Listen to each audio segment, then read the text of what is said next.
ఈ పుస్తకాలను కొనుక్కొని చదవాలనుకునేవారు సత్యవాణి పబ్లికేషన్స్ 9652488668 పై సంప్రదించగలరు. ఉత్కంఠభరితమైన మధుబాబు గారి సోషియో క్రైమ్ థ్రిల్లర్ సిరీస్లో శిక్ష 12వ భాగం. ఆవేశంతో బాచి ఎడమ పిడికిలి గట్టిగా బిగుసుకోవటం, అతను మడిచిపెట్టిన ఇనుప స్ప్రింగు మాదిరి టైట్ అయిపోవటం బాబీగాడికి తెలిసిపోయింది. హరినారాయణ దగ్గరికి పోయాం. పిన్ని ప్రతిరోజు హరినారాయణ దగ్గరికి వెళ్లి రమ్మని చెప్పింది. కావాలంటే పిన్నిని అడుగు. గబగబా చెప్పాడతను. పైకెత్తిన చేతిని దింపేశాడు రంగబాబు. ఏంటా చూపు? ఒక్కరోజు హరినారాయణ దగ్గరికి వెళ్లేసరికి ఒళ్ళు కొవ్వు పట్టిందా? బాచీని అడిగాడు రంగబాబు. అతని మాటలకు ముంచుకు వస్తున్న కోపాన్ని అణుచుకునేందుకు బాచీ విశ్వప్రయత్నం చేస్తున్నాడని గ్రహించి ఇంకోసారి అతని తరపున తనే మాట్లాడాడు బాబీగాడు. జరిగిందేమిటో తెలియకుండా ఊరికే తిట్టిపోయటం బాగోలేదు. ఆ గంగరాజు జనం మా ఇద్దరిని తరిమి కొట్టారు. తప్పించుకోవటానికి చాలా బాధలు పడాల్సి వచ్చింది. అది తెలుసుకోకుండా నువ్వు తిట్టటం బాచీకి బాధని కలిగించింది అంతే అన్నాడు. గంగరాజు జనం మీ వెంట పడ్డారా? ఎరా, నా చెవుల్లో పూలు పెడుతున్నారా? కనుబొమ్మలు ముడిచి క్రూరంగా చూస్తూ అడిగాడు రంగబాబు. అది కాదు రంగబాబు, అసలు జరిగిందేమిటంటే అని బాబీగాడు అతన్ని ఏమార్చేందుకు మాటలు మొదలు పెట్టబోతున్న సమయంలో మెయిన్ గేట్ ముందు ఆగింది పిన్ని కారు. డోర్ తెరుచుకొని చక్ చక్మని వచ్చిందామె. వరండాలోకి వస్తూనే, ఈ పూటకి చదివింది చాలు, మీరు వెళ్ళిపోండి అని పంతులు గారిని పంపించేసింది. ఆ బాబీగాడిని బాచిని పిలవండి అంటూ మధ్యగదిలోకి వచ్చి మందు వాసనతో హోరెత్తిపోతున్న అక్కడి వాతావరణాన్ని చూసి అసహ్యంగా తల విదిలించింది. బయట పిల్లలు చదువుకుంటున్నట్టు నటిస్తున్నారు. వాళ్ల దగ్గర కూర్చుని నేను తాగటం మొదలు పెడితే చూడటానికి బాగోదని ఇక్కడ కూర్చున్నా. ఏమీ అనుకోబోకు అంటూ ఒక స్టూల్ మీద ఉన్న తన సరంజామానంతా తీసుకుని బయటికి బయలుదేరాడు రంగబాబు. గుమ్మం దగ్గరికి పోగానే వెనక్కి తిరిగి, ఇదిగో ఈ బద్మాషులు పగలంతా తిరిగి ఇప్పుడే వచ్చారు. ఏంట్రా అంటే గంగరాజు జనం వెంటపడ్డారని చెబుతున్నారు. విషయం ఏమిటో నువ్వే తెలుసుకో అని రిపోర్ట్ చేశాడు.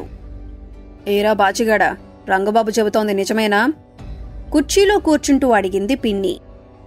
అవును పిన్ని, ఆ జబ్బార్గాడి తమ్ముడున్నాడు, వాడు మమ్మల్ని పట్టుకోవటానికి అంటూ మొదలుపెట్టి తాము తప్పించుకోవటానికి దుర్గమ్మగుడి వెనక్కి పారిపోయినట్టు పగలంతా అక్కడే గడిపి హరినారాయణ దగ్గరికెళ్లి వస్తున్నట్టు చెప్పాడు బాచి. అంతంత పెద్ద పెద్ద సమాధానాల్ని వినటం పిన్నికి అలవాటు లేదు. అవును కాదు అనే మాటల్ని తప్ప ఎక్కువ మాటలు మాట్లాడితే డొక్క చీల్చి డోలు కట్టటం ఆమె పద్ధతి. ఆ పద్ధతికి విరుద్ధంగా తన అలవాటుకు భిన్నంగా బాచీగాడి మాటలన్నింటినీ ఓపిగ్గా విని అలాగా అంటూ సాలోచనగా తల ఊపిందామె. వరండాలో కూర్చొని అందరితో పాటు పలకలు పట్టుకోకుండా అసలు వీధిలోకి ఎందుకు వెళ్లారని ఆమె అడిగితే సమాధానాన్ని రెడీ చేసుకుంటున్నాడు బాబీగాడు. తన ఆయాసాన్ని గురించి గుండెలు చెదిరిపోయేటట్లు వినిపించటానికి రెడీ అవుతున్నాడు. ఆ టాపిక్ని అసలు స్పృశించనే లేదామె. దుర్గమ్మ గుడి వెనకాల దొంగనోట్ల వ్యాపారం జరుగుతోందని పోలీస్ కమిషనర్కి ఝాన్సీ అనే ఆడమనిషి ఫోన్ చేసిందట. గంగరాజు బామ్మర్ది దొరికిపోయాడు. కాలు మీద కాలు వేసుకుంటూ అన్నది. ఆర్ని, ఆడి పని అయిపోయిందన్నమాట. అప్పుడెప్పుడో ఒకసారి 4 నెంబర్ ప్లాట్ఫామ్ మీద నన్ను ఆశ్చర్యాన్ని నటిస్తూ మొదలుపెట్టిన బాబీగాడిని విసురుగా చూసి నోరు మూయించింది. రంగబాబుకు చెప్పినట్టు నాకు కాకమ్మ కథలు చెప్పొద్దు. అరే బాచీ, ఏం జరిగిందక్కడ? బాచీ వైపు తిరుగుతూ కమాండ్ చేసింది. తడుముకోలేదు బాచీ. పిన్నికి ఎటువంటి శక్తులు ఉన్నాయో అతనికి బాగా తెలుసు. గంగరాజుకు జరిగిన అవమానం గురించి ఎస్ఐ సాబ్ ఆమె చెవికి చేరవేసే ఉంటాడు. శివాలయం దగ్గర వాచ్మెన్ వెంకటపతి అనుమతితో లోపలికెళ్లి మామిడికాయలు కోసుకోవటం మొదలుపెట్టి చాయ్ బంక్లో చాయ్ తాగటం వరకు, అక్కడ్నుంచి కరీంపాషా ప్రస్తావన వదిలిపెట్టి మాతా కేఫ్ దగ్గర జబ్బార్ తమ్ముడి కంటపడటం, తను ఫోన్ చేయటం దాకా సవివరంగా చెప్పేశాడు బాచి. ఖాళీగా కూర్చోకుండా ఏదో ఒక పని చేద్దామని బయలుదేరాం. పని జరగలేదు. చస్తూ బతుకుతూ పరుగులు తీయాల్సి వచ్చింది అని ముగించాడు. సీరియస్గా చూస్తున్న పిన్ని ముఖం ప్రసన్నాతి ప్రసన్నంగా మారిపోయింది. నాకు తెలుసురా, ఆ గంగరాజును దెబ్బకొట్టడం నీ వల్లే సాధ్యపడుతుంది. నిన్న ఇస్మాయిల్ గడి కొడుకు భరతం పట్టావు. ఇవాళ గంగరాజు బామ్మర్దిని జైలు పాలు చేశావు. దుర్గమ్మ గుడి వెనకాల ఝాన్సీ అనే అమ్మాయి ఎవరో తెలియక తలలు పగలగొట్టుకుంటున్నారు పోలీసులు. గంగరాజుకి ఇంకా తెలియదు. తెలిస్తే తన చేతులతో తనే గొంతు పిసుక్కుని చచ్చిపోతాడు. రే బాచీ అంటూ ముందు వరండా వైపు చూసి గొంతు తగ్గించింది పిన్ని. దుర్గమ్మ గుడి వెనకాల మీరు చేసిన పని మీకు నాకు తప్ప ఎవ్వరికీ తెలియకూడదు. మన రంగబాబుకి భద్రయ్యకి అస్సలు తెలియకూడదు. చాలా రహస్యం అంటూ కుర్చీలోంచి లేచి గుమ్మం దగ్గరికెళ్ళింది.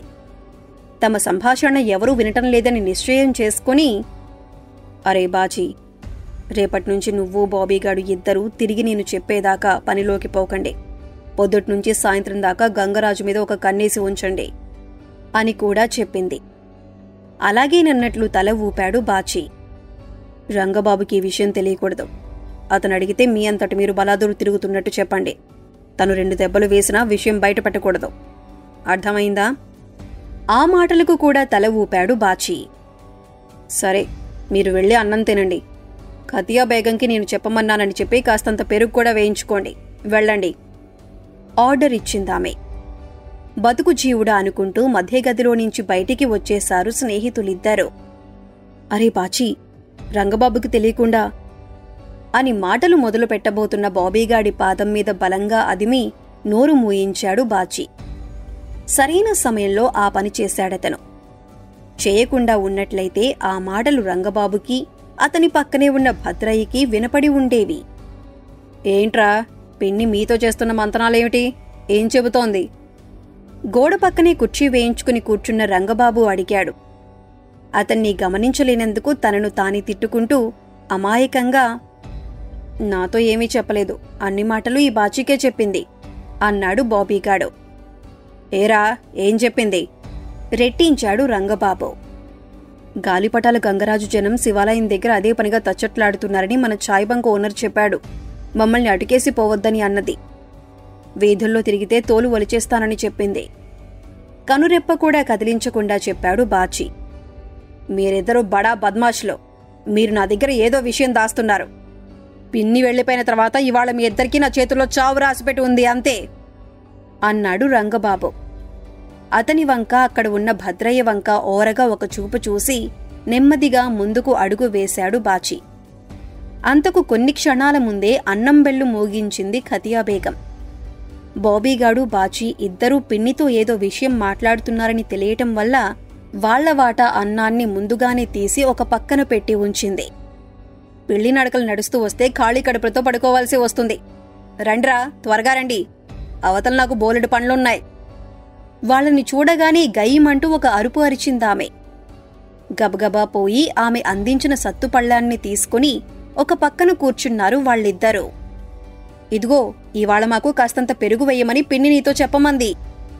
చారన్నం తినటం పూర్తి చేస్తూ ఆమెకు చెప్పాడు బాబీగాడు.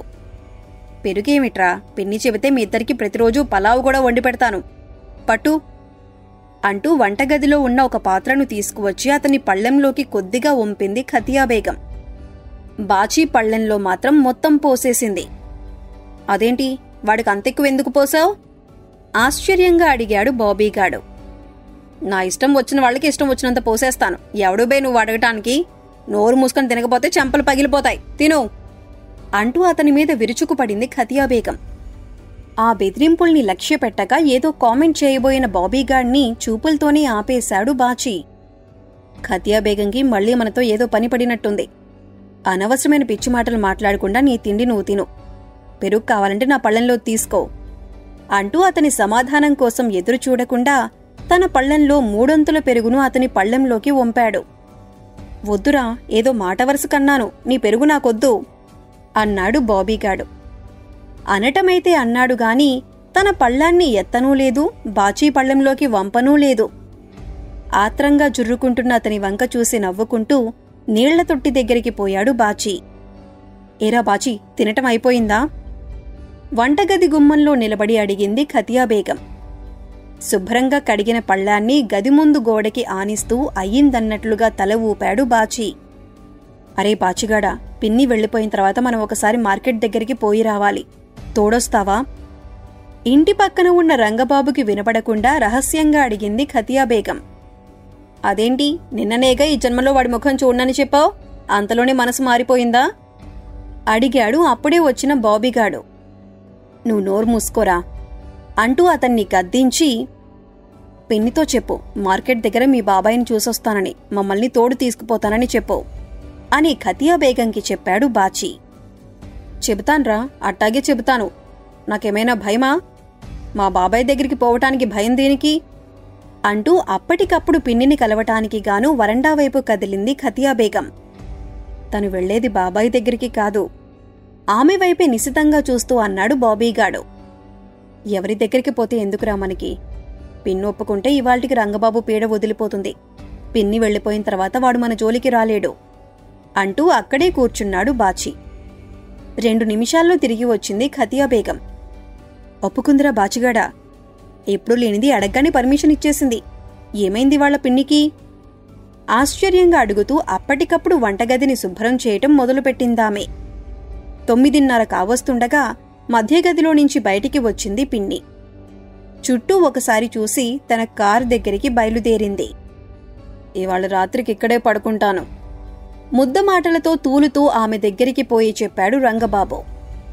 అలాగే పడుకో, ఖతియా బేగం వాళ్ళ బాబాయ్ ఇంటికి పోయేస్తుంది. వాడు ఆ బాచిగాడు బాబీగాడు ఇద్దరూ తనకి తోడుగా పోతారు అంటూ కారెక్కింది పిన్ని. రంగబాబు చూస్తుండగానే వెనక్కి తిరిగి దూరంగా వెళ్లిపోయింది. అయిందా? గిన్నెలు సర్దటం పూర్తయిందా? అసహనంగా అడిగాడు బాబీ ఖతియా బేగంని. వంటగదికి తాళం పెట్టి తాళం చెవిని గుమ్మం పక్కనే గోడకు తగిలించేసింది ఖతియా బేగం. పదండ్రా అంటూ రోడ్డు మీదికి దారి తీసింది. అరే దొంగనాయాళ్లారా, ఆగండి అంటూ బాచీ బాబీగాడికి అడ్డం తగిలాడు రంగబాబు. చెరొక పక్క నుంచి ముందుకు జంప్ చేశారు స్నేహితులిద్దరు. అతని అరుపుల్ని తిట్లను ఎంతమాత్రమూ లక్ష్యపెట్టకుండా రోడ్డు మీదికి దూసుకుని వెళ్లిపోయారు. తను వారితో పాటు పరిగెత్తబోయి కింద పడ్డాడు రంగబాబు. పడినవాడు తిరిగి లేవలేకపోయాడు.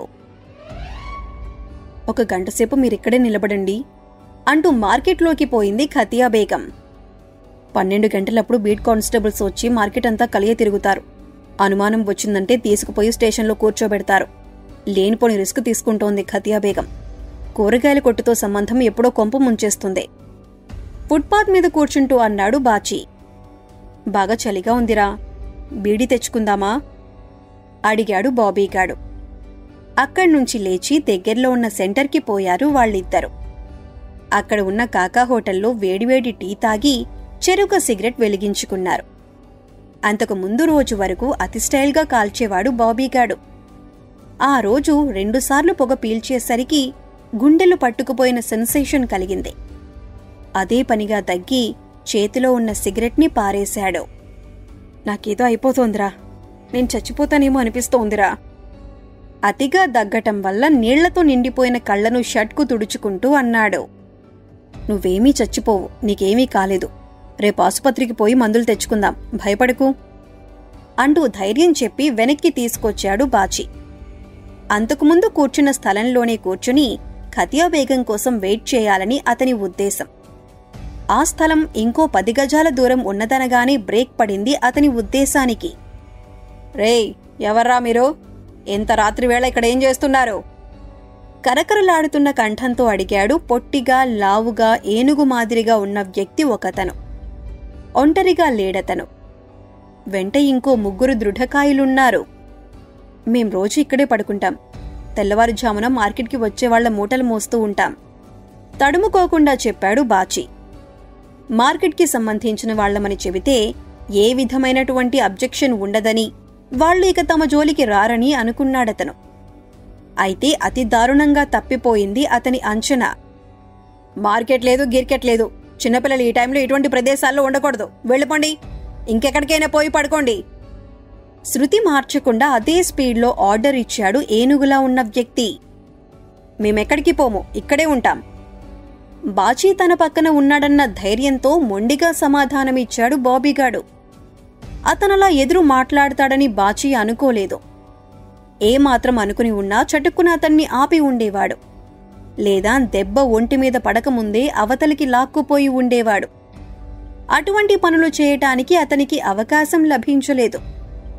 బాబీగాడి సమాధానాన్ని విన్న మరుక్షణం పటపటమని పళ్ళు కొరుకుతూ చాచిపెట్టి బలంగా కొట్టాడా మనిషి అతని భుజం మీద.